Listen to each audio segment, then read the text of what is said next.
आता पाहूयात बातम्या विस्तारानं। भारत अमेरिका व्यापार कराराचं केंद्रीय मंत्र्यांसह विविध स्तरातून स्वागत होत असून सर्व उद्योग आणि व्यापारी संघटनांनी याबद्दल आनंद व्यक्त केला आहे। भारतीय उत्पादनांवर अमेरिकेत आयात शुल्क 25% वरून 18% कमी केलं जाणार आहे। या संदर्भातल्या व्यापार करारावर दोन्ही देशांनी सहमती दर्शवली आहे। यामुळे अभियांत्रिकी क्षेत्र, वस्त्रोद्योग, चर्मोद्योग आणि पादत्राणे, ज्वेलरी, रबर, नैसर्गिक रसायने, मासेमारी या सर्व क्षेत्रांमध्ये मोठ्या प्रमाणात संधी निर्माण होणार आहेत। सूक्ष्म, लघु आणि मध्यम उद्योगासाठी हा व्यापार करार महत्त्वाचा आहे। भारत अमेरिका व्यापार करार हा भारतीय वैद्यकीय तंत्रज्ञान आणि औषध निर्माण क्षेत्राला कलाटणी देणारा ठरेल।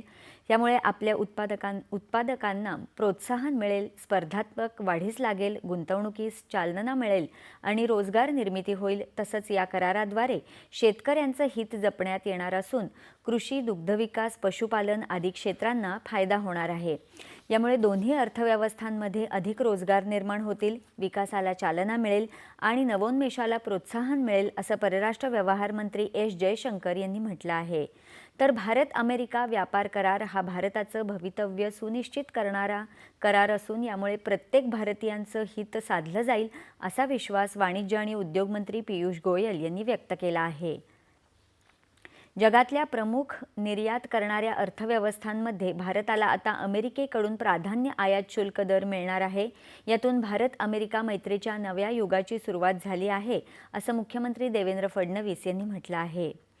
CII, फिक्की, रत्न आणि आभूषण उद्योग, मोबाईल फोन्स, इलेक्ट्रॉनिक्स वस्तू आणि संलग्न उत्पादनांच्या निर्यातदारांची संघटना, मत्स्योत्पादकांची संघटना, वैद्यकीय उपकरणं आणि औषध निर्मात्यांनी आणि व्यापारी संघटनांनी या कराराबद्दल आनंद व्यक्त केला असून यामुळे भारतीय उत्पादनांना अमेरिकेत उठाव मिळेल, असा विश्वास व्यक्त केला आहे। भारत अमेरिका व्यापार कराराच्या घोषणेमुळे देशातल्या शेअर आणि सराफा बाजारात काल घसघशीत तेजी दिसून आली।